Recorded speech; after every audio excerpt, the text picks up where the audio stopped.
안녕하세요. 한성중학교 1학년 여러분, 국어 선생님입니다. 이번 시간에는 지난 시간에 이어서 공작 나방을 배워보는 시간입니다. 지난 시간에 교과서 28쪽까지 우리가 살펴보았는데요.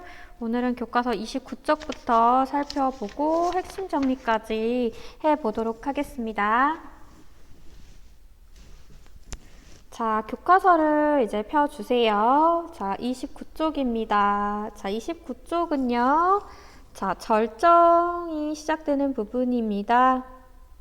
자, 이야기의 절정이 시작되는 부분입니다.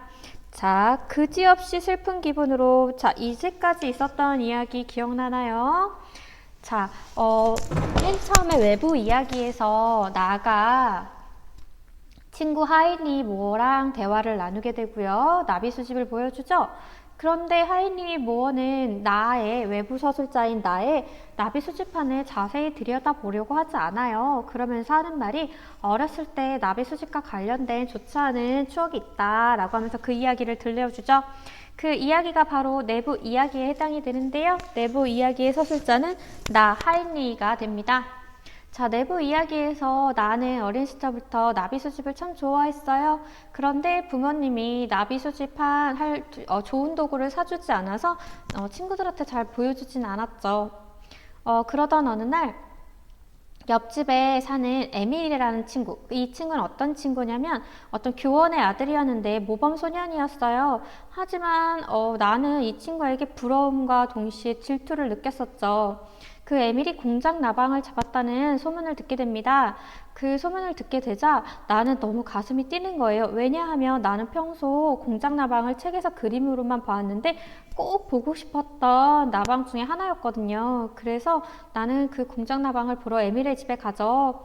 하지만 에밀의 집에는 아무도 없었고 나는 에밀의 방에 들어가 그 나방을 보고 너무 순간 갖고 싶은 마음, 그 욕망을 억누르지 못하고 다방을 오른손에다가 놓고 이렇게 도둑질을 해서 내려오게 됩니다. 그러다가 계단을 내려오는 도중에 바깥 그 층계 아래쪽에서 사람이 올라오는 소리를 듣고 나자 겁이 덜컥 나는 거예요. 내가 도둑질을 했구나. 내가 비겁한 행동을 했구나. 라고 생각을 하면서 나도 모르게, 자신도 모르게 그 공작나방을 주머니에 넣죠. 그러고서는 올라가서 원래 자리에 올려놓으려고 가는데 그게 다 이미 망가졌다라는 것을 알고서 어찌할 바를 모르면서 내가 망가뜨린 거를 다 되돌리고 싶다. 어떡하지? 라고 생각을 합니다. 여기까지가 위기였고요. 이제 절정 부분 들어가도록 하겠습니다. 자, 그지없이 슬픈 기분으로, 자, 나는 왜 이렇게 슬픈 기분이 들었을까요? 네, 공작 나방이 망가져서 괴로운 마음 때문에 슬픈 기분이 들은 거죠. 그래서 집으로 돌아왔어요. 마음이 안 좋아서 주저앉아 있었고요. 뜰 안에. 그러다가 어머니한테 자신이 저지른 모든 일을 고백을 했어요. 자, 이 모든 일이란 에밀의 나비를 훔치고 망가뜨린 일을 말해요. 어머니는 슬프고 놀랐지만 나의 이 솔직한 고백이 얼마나 어려운 것이라는 걸 아시는 것 같았어요. 물론 도둑질을 했죠. 도둑질한 죄책감 때문에 잘못은 했지만 내가 도둑질한 죄책감 때문에 갈등하고 이를 고백하기까지 참 괴로웠을 거 아니에요? 고백하기까지 괴로워했을 나의 마음을 어머니는 헤아리시는 것 같았어요.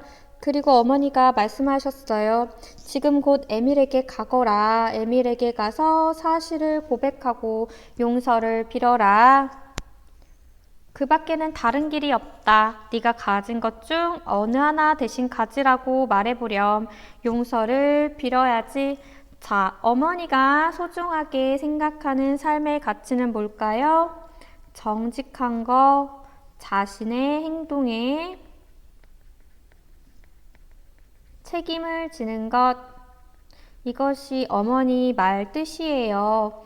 자, 이 어머니의 말을 통해서 어머니가 중요하게 생각하는 삶의 가치를 알 수가 있는데요. 그것은 바로 여러분께서도 마음에 새기면 좋을 내용이죠. 정직하게 잘못을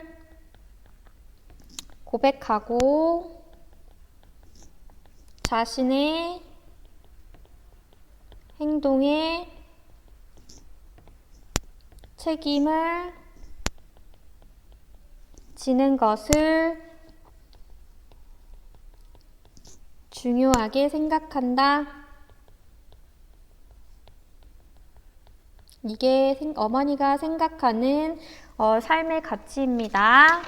자, 그래서 그 어머니의 말을 들은 에밀은 어떻게 했을까요? 30페이지로 넘어가도록 하겠습니다. 만일에 모범 소년인 에밀이 아니고 다른 친구였다면 나는 용서를 비는 것쯤 서슴지 않았을 거야. 하지만 그가 나의 고백을 이해해준다거나 나의 사과를 받아주지 않을 거라는 걸 나는 알고 있었어요. 그래서 좀 망설였던 건가 봐요. 그럭저럭 밤이 되었고요. 나는 용기가 없었어요, 찾아갈. 하지만 어머니가 또 말씀하셨습니다. 오늘 중으로 갔다 와야 해. 지금 가거라. 나는 그래서 에밀을 찾아갔죠. 에밀은 나를 만나자마자 곧 공장나방에 관한 말을 했어요. 누가 그랬는지 아주 공장나방을 못 쓰게 했다고, 만들었다고. 나의 사람의 행동인지 아니면 고양이가 그랬는지 모르겠다. 그러면 에밀은 누가 공장나방을 망가뜨린 거를 알았어요? 몰랐어요? 에밀은 나가 공장나방을 망가뜨린 것을 몰랐어요. 모르는 에밀. 그러면서 나는 그 나방을 보여달라고 했고 방에 올라가서 봤더니요. 에밀이 그 공장나방 망가진 거 원래 형태를 살리려고 되게 노력을 했대요. 그런 고심한 흔적이 역력했습니다. 또렷했어요. 그렇지만 본디 모양으로 바로 잡힐 가망이 없었죠. 다 망가져 버렸어요. 더듬이도 떨어진 그대로였고요. 그래서 나는 그게 내 짓이다. 내가 그런 거야. 라고 밝혔죠. 그랬더니 에밀이 화를 내지도 않고요. 큰 소리로 치지도 않고요. 그냥 이러다가 혀를 차다가 그래, 너는 그런 자식이라는 거지? 너는 그런 자식이라는 거지? 라고 했어요. 이거는 바로 어떤 사람이란 뜻이죠? 다른 사람의 소중한 수집물을 훔치고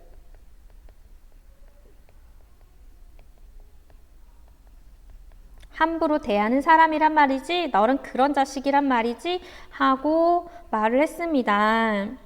그러자 나는 미안하잖아요. 나는 그에게 내 장난감을 모두 주겠다고 했어요. 보상하고 싶었던 거예요. 하지만 그는 듣지 않고 냉담하게 앉아 나를 비웃는 눈으로 보고만 있었으므로 이번에는 내가 수집한 나비 전부를 주겠다고 했죠. 그걸 듣고 에밀이 응 그래 라고 했을까요? 아니에요. 이렇게 얘기했어요. 뭐 그렇게까지 하지 않아도 좋아. 나는 네가 모은 것들이 어떤 것인지 알고 있어. 그리고 오늘 너의 나비 다루는 태도가 어떻다는 것쯤은 알았어. 무슨 뜻이에요?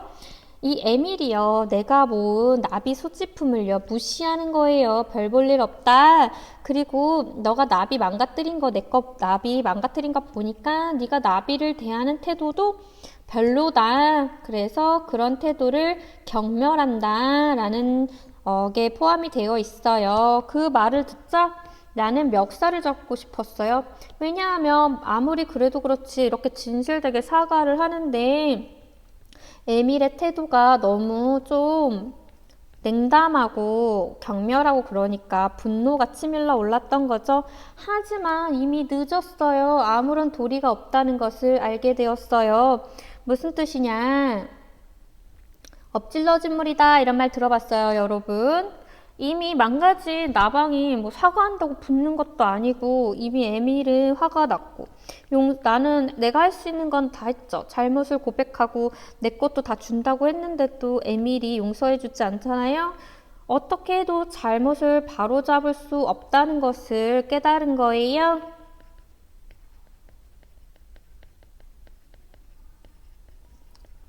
나는 몹시 나쁜 놈으로 결정이 됐고요. 에밀은 천하의 정직한 사람이 되어 정의를 방패로 삼아 냉정하고 모멸적인 태도로 내 앞에 버티고 있었어요. 에밀은요, 잘못을 고백하는 나를 용서하지 않았어요. 끝내 용서하지 않는 에밀. 그는 욕을 하지도 않았고요. 다만 나를 바라보면서 경멸할 뿐이었죠. 경멸은 깔보거나 업신여기는 그런 태도고요. 모멸은 비슷해요. 얕잡아보고 그러는 것을 말을 합니다. 자, 여기까지가 결말이고요. 이제 소설 여기까지가 결말이 아니라 미안합니다. 여기까지가 결말 바로 전 절정이었습니다. 그리고 절정 다음에는 여러분 결말인데요. 이 소설의 마지막 부분으로 가겠습니다. 32페이지예요. 그때 나는 비로소 한번 저지른 일은 아무리 해도 바로잡을 수 없다라는 것을 깨달았다네. 아, 그렇구나. 공장 나방과 관련된 경험에서 나는 어떠한 것을 깨달았는가 하면은 한번 저지른 일은 내가 노력을 하더라도 어떻게 하더라도 다시 되돌릴 수가 없는 거구나 라는 것을 깨달았다고 합니다. 그래서 나는 결국 집으로 왔어요. 어머니는 뭐 어떻게 됐냐고 묻지도 않고 나에게 키스를 하고 내버려 두는 게 고마웠다. 아, 어머니는 나의 힘든 마음을 이해를 하시는 것 같아요. 그쵸? 그리고 이제 잠자리에 들라고 했고요. 그러나 나는 잠자리에 들기 전에 가만히 식당으로 가서 갈색이 두꺼운 종이 상자를 갖고 와서 침대 위에 올려놓고 뚜껑을 열었어요. 아, 내가 그 나비를 모은 그 수집품 상자예요. 그리고 어떻게 했나요? 놀랍게도 그 속에 있는 나비들을 다 끄집어내서 비벼서 가루를 만들었대요. 아, 그렇구나. 여러분, 왜 이렇게 나비를 모은 수집품을 나는 다 망가뜨렸을까요? 그 의미는 무엇일까요? 그 의미는요, 바로 자, 볼게요.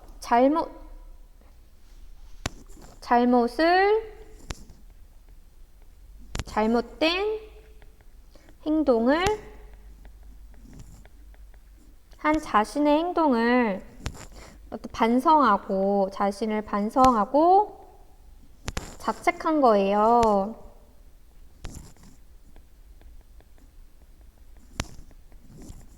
왜 그랬냐면 먼저 나는 양심을 지키지 못했잖아요. 도둑질을 했잖아요. 그래서 이렇게 양심을 지키지 못한 자신은 그동안 수집한 나비를 가질 자격이 없다고 생각이 든 거예요. 나는 그럴 자격이 없어 라고 생각을 한 거고요. 이런 일이 있었으니까 나비 수집이 더 이상 기쁘지 않겠죠? 나비 수집의 기쁨도 사라져 버렸기 때문에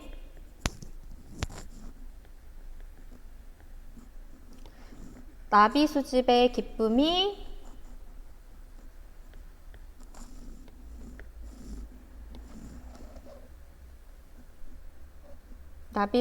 기쁨이 사라져 버렸기 때문에 이렇게 못쓰게 만든 거죠. 그렇다면 그때 이거를 다 수집한 나비를 망가뜨리는 나의 마음은 어땠을까요? 돌이킬 수 없는 잘못을 저지른 것을 후회했겠죠?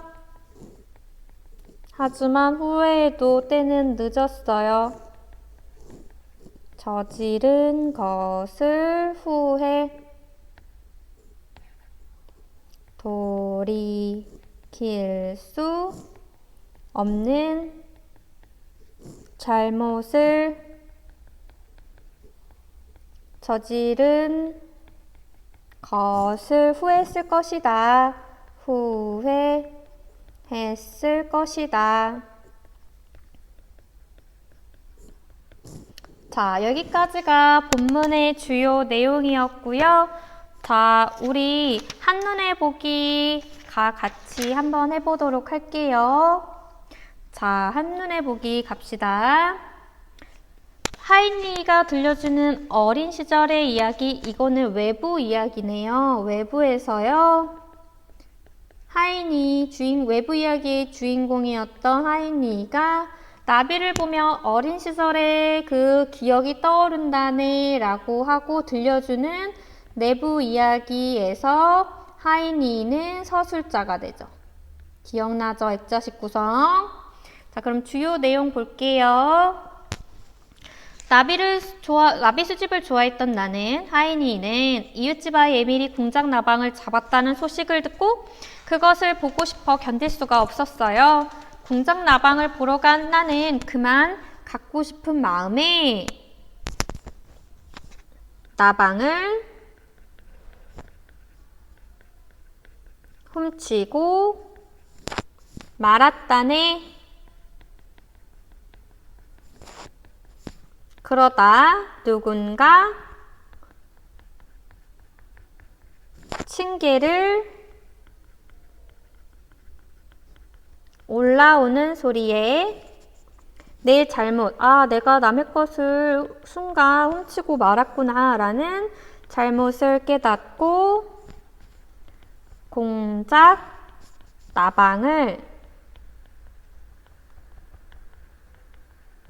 제자리에 갖다 놓았지만 이미 어떻게 됐어요? 주머니에 한번 넣었던 터라 주머니에서 꺼내니까 나방은 다 바스라져서 이미 망가진 뒤였다네.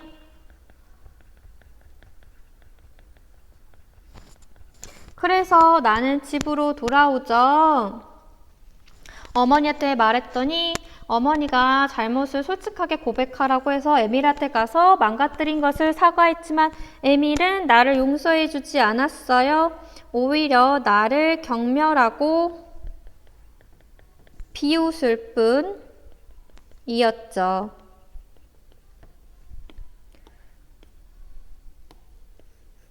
비웃을 뿐.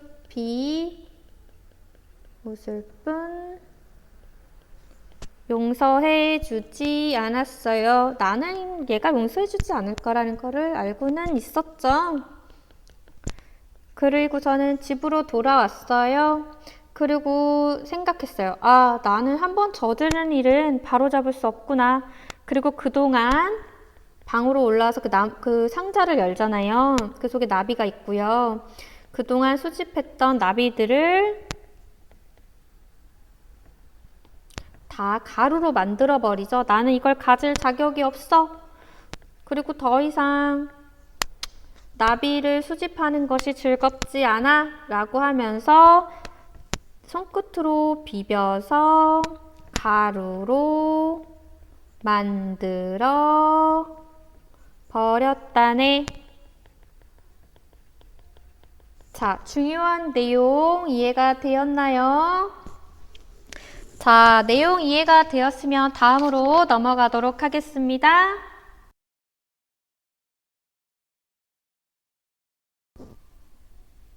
자, 여러분, 우리 공작나방 내용을 교과서를 통해서 살펴보았는데요.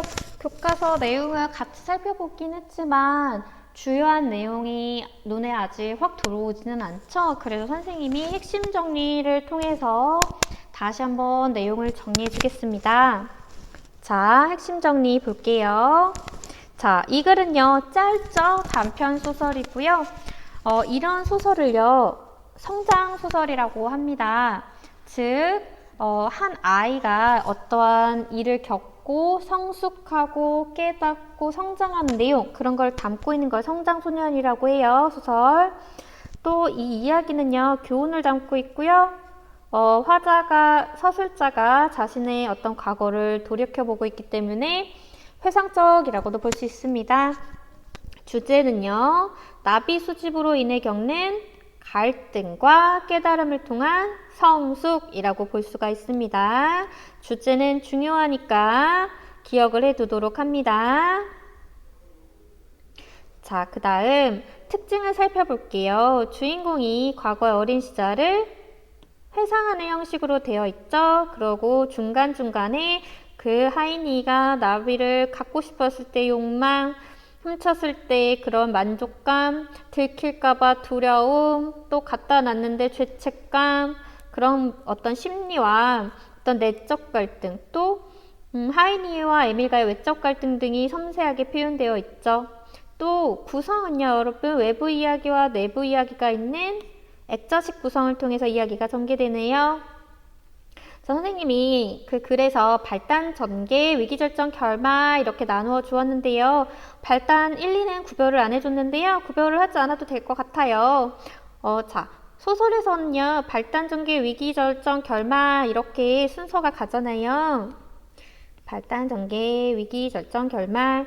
이것은 어떤 갈등을 중심으로 생각을 해도 되는데요. 이야기가 시작되고 등장인물이 소개되고 사건의 실마리가 나타나는 발단, 이야기가 전개되는 전개.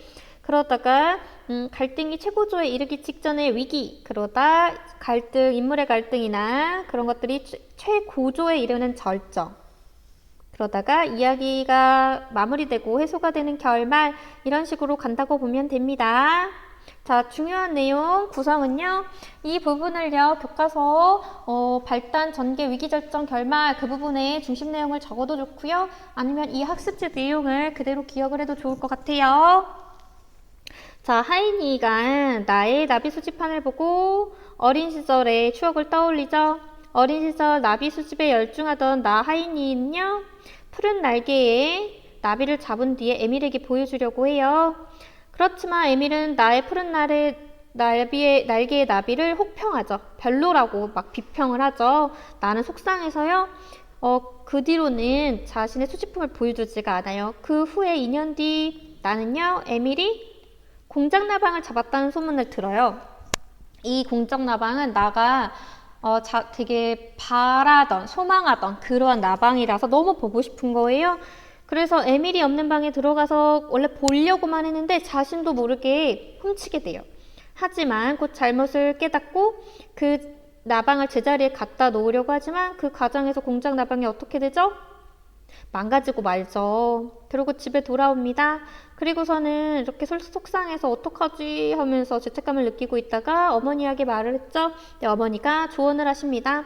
에밀한테 가서 잘못을 고백하고 용서를 빌어라. 그래서 나는 자신의 잘못을 고백하고 용서를 구하죠. 그렇지만 에밀은 어떻게 합니까? 나를 경멸하고 용서해주지 않죠. 결국 집으로 돌아온 나는 한번 저지른 일은 돌이킬 수 없다라는 것을 깨닫고 수집한 나비들을 망가뜨리며 나는 자격이 없어. 나는 더 이상 나비 수집을 기쁘지 않을 것 같아. 라고 하면서 가루로 만들어버립니다. 자, 이거 볼게요. 시점 변화와 액자식 구성. 자, 선생님이 이 이야기는요, 외부 이야, 내부 이야기로 되어 있는 액자식, 이야기 속에 이야기 있는 액자식 구성이라고 얘기를 했어요. 그런데 시점 변화는 무엇인가? 자, 소설의 시점은요, 여러분 1인칭 주인공, 1인칭 관찰자, 3인칭 전지적 작가 시점, 3인칭 관찰자 시점. 기억나시나요? 그 중에서 어떻게 시점이 달라지느냐라는 거예요. 자, 바로 외부 이야기에서는 하이니의 친구가 서술자가 되죠. 그래서 주인공인 하이니의 이야기를 관찰을 해주죠. 그래서 관찰자 시점이라고 얘기를 한 거고요. 다음 내부 이야기에서는요. 1인칭 주인공 시점이에요. 왜냐하면 내가 자신의 이야기를 들려주거든요. 나는요. 소설의 주인공인 동시에 서술자잖아요. 이런 거를 주인공 시점이라고 하죠. 기억을 꼭 해두세요. 별표. 외부 이야기의 서술자는 나이다. 하인이 친구. 내부 이야기의 서술자도 나이다. 근데 얘는 누구다? 하인이다. 외부 이야기의 시점보다 1인칭 관찰자이다. 관찰자가, 친구가 주인공인 하인이를 관찰해서 이야기를 전달하더라. 내부 이야기의 시점은 뭐다? 1인칭 주인공 시점이다. 서술자가 곧 주인공이어서 내가 내 이야기를 직접 전달한다. 자, 기억을 해두세요.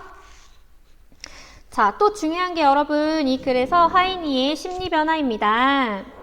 자, 이 심리가 어떻게 변화되냐면요. 처음에는 공작나방을 갖게 돼서, 이거는 그 에밀의 방에 들어가서 그 순간을 말을 하는 거예요. 공작나방을 보고 갖고 싶은 욕망에 손에 딱 쥐어요. 그러면서 만족해요. 기쁘죠. 그래서 층계를 내려오다가 발자국 소리가 들으니까 순간 다른 사람의 눈에 들까 되게 초조하고 주머니에 넣죠. 그리고서는 안 되겠다 하고 내가 이게 잘못을 저질렀구나 하고 방에 되돌리려 가지만 망가졌죠? 그래서 괴로워합니다. 자, 그러면 이 일을 공작나방과 관련된 일을 통해서 하인이가 무엇을 깨달았고 어떻게 성장했느냐? 살펴보면요. 에밀의 공작나방을 훔쳐 의도치 않은 거 일부러 망가뜨린 거 아니에요. 그리고 나서 사과를 했죠. 이러한 경험. 하지만 끝내 에밀이 경멸하면서 사과를 받아주지 않았죠. 이러한 경험을 통해서 나는 어떠한 것을 깨달았느냐. 자, 어떠한 것을 깨달았느냐. 자, 한번 저지른 일은 어떻게 해도 바로잡을 수가 없다라는 것을 깨닫게 됩니다. 그리고 욕망을 참지 못하고 양심을 저버린 자신은 더 이상 나비를 가질 자격이 없다고 생각하여 다 만들어버리죠. 중요한 것은 이거예요. 한번 저지른 일은 어떻게 해도 바로잡을 도리가 없다라는 것. 자, 그리고 꼭 알아두기라고 해서요. 기본적인 내용 읽고 넘어가도록 할게요. 자, 여러분 이 글 그리고 딱지 다 마찬가지예요. 우리가 이것에 대해서 우리가 얘기를 했어요. 자신의 삶과 경험을 되돌아보고 반성하며 사고하는 과정이 두 작품 다 나와 있어요. 이걸 뭐라 그럴까요? 성찰이라고 하죠. 성찰의 개념 알아두세요.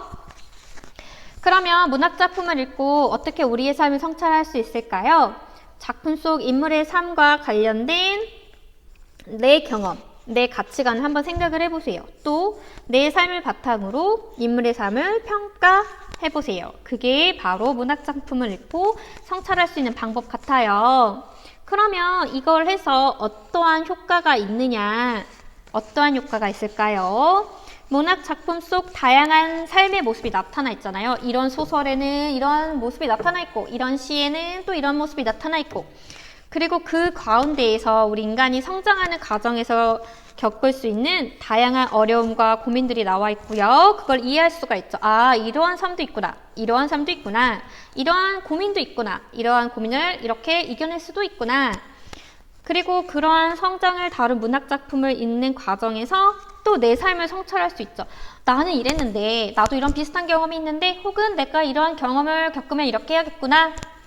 또 문학작품의 내용을 내 삶과 관련지어 감상함으로써 보편적인 삶의 가치, 아까 어머니가 말씀하신 것처럼 한번 저지른 일은 되돌리기가 어렵다 뭐 이런 것들 솔직하게 고백하는 것, 진심이 중요하다 이러한 가치들을 이끌어낼 수도 있겠네요.